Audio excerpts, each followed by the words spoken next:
ನಮಸ್ತೆ ಎಲ್ಲರಿಗೂ. ಇವಾಗ ತೋರಿಸ್ತಾರ ನೆಕ್ ಪೀಸ್ ಬಂದ್ಬಿಟ್ಟು ತುಂಬಾ ಚೆನ್ನಾಗಿದೆ ನೋಡಿ. ಕಂಪ್ಲೀಟ್ ಗೋಲ್ಡ್ ಅಲ್ಲಿ ಬಂದಿದೆ, ಕ್ರಿಸ್ಟಲ್ ಇರಲ್ಲ. ಬಾಲ್ಸ್ ಕೆಳಗಡೆ ಬಂದ್ಬಿಟ್ಟು ಈ ನೆಕ್ಲೆಸ್ ಬಾಲ್ಸ್ಗೂ ಬಂದ್ಬಿಟ್ಟು ಗೋಲ್ಡ್ ಅಲ್ಲೇ ಬಂದಿದೆ.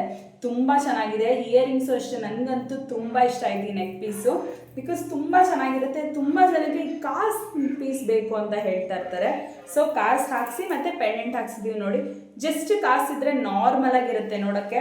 ಪೆಂಡೆಂಟ್ ಸಮೇತ ಇದ್ದಾಗ ನೋಡಕ್ ಚೆನ್ನಾಗಿರುತ್ತೆ, ರಿಚ್ ಆಗಿರುತ್ತೆ. ಇವಾಗಂತೂ ಮದುವೆ ಸೀಸನ್ ಕಂಟಿನ್ಯೂಸ್ ಆಗಿದೆ, ಫಂಕ್ಷನ್ಸ್ಗೂ ಯೂಸ್ ಆಗುತ್ತೆ, ಮದುವೆಗಳಿಗೂ ನೀವು ಹಾಕೋಬಹುದು. ಕಾಂಬೋ ಆಗಿ ಇಯರಿಂಗ್ಸ್ ಜೊತೆ ಇರುತ್ತೆ. ಇದೆರಡು ಇಂಡಿವಿಜುವಲ್ ಪ್ರೈಸಸ್ ಇರುತ್ತೆ. ನೀವು ಒಟ್ಟಿಗೆ ತಗೊಳಂಗಿದ್ರೆ ನಿಮಗೆ ಡಿಸ್ಕೌಂಟ್ಸ್ ಇರುತ್ತೆ ನಮ್ಮ ಪೇಜಲ್ಲಿ. ಸೊ ಬೇಗ ಬೇಗ ಬುಕಿಂಗ್ ತಗೊಳ್ಳಿ. ಇಯರಿಂಗ್ಸ್ ನೋಡಿ ಈ ಥರ ಬರುತ್ತೆ, ಮೀಡಿಯಂ ಸೈಜ್ ಇಯರಿಂಗ್ಸ್ ಇದೆ. ಫಿನಿಶಿಂಗ್ ನೋಡಿ ಯಾವ ಥರ ಬರುತ್ತೆ ಅಂತ, ಎಕ್ಸಾಕ್ಟ್ ಗೋಲ್ಡ್ ಫಿನಿಶಿಂಗಲ್ಲೇ ಬರುತ್ತೆ. ಬ್ಯಾಕ್ ಲಿಂಕು ಸಹ ನಿಮಗೆ ಚಿನ್ನದ ತಿರ್ಪ ಯಾವ ಥರ ಬರುತ್ತೋ ಅದೇ ತಿರ್ಪ ಬರುತ್ತೆ. ಆಮೇಲೆ ನೆಕ್ ಪೀಸು ಅಷ್ಟೇ ತುಂಬ ಚೆನ್ನಾಗಿದೆ. ಬ್ಯಾಕ್ ಬಂದ್ಬಿಟ್ಟು ನಿಮಗೆ ಟ್ಯಾಸಿಲ್ ಬರುತ್ತೆ, ಥ್ರೆಡ್ ಹಾಕ್ಕೊಡ್ತೀವಿ. ನಿಮ್ಗೆ ಯಾವ್ದು ಬೇಕು ಸ್ಕ್ರೀನ್ಶಾಟ್ ಹಿಡಿದು ಕೆಳಗಡೆ ಕೊಟ್ಟರೆ ನಮ್ಮನ್ನು ಕಾಂಟ್ಯಾಕ್ಟ್ ಮಾಡಿ. ಬೈ ಚಾನ್ಸ್ ಕಾಂಬೋ ಆಗಿ ತೊಗೊಂಡಾಗ ನಿಮಗೆ ಡಿಸ್ಕೌಂಟ್ಸ್ ಇರುತ್ತೆ. ಸೊ ಮೆನ್ಷನ್ ಮಾಡಿಬಿಟ್ಟು ನಿಮಗೆ ಕಾಂಬೋ ಅಂತ ಹೇಳಿದ್ರೆ ಕಾಂಬೋ ಅಂತ ಮೆಸೇಜ್ ಮಾಡಿಬಿಟ್ಟು ಕೇಳಿ. ಸೊ ಬೇಗ ಬುಕಿಂಗ್ ತಗೊಳ್ಳಿ, ಕೆಳಗಡೆ ಕೊಟ್ಟರೆ ನಮ್ಮನ್ನು ಕಾಂಟ್ಯಾಕ್ಟ್ ಮಾಡಿ. ನಮ್ಮ ಪ್ರೊಫೈಲ್ನ ಇದೇ ಥರ ಸಪೋರ್ಟ್ ಮಾಡ್ತಾ ಇರಿ. Thank you so much.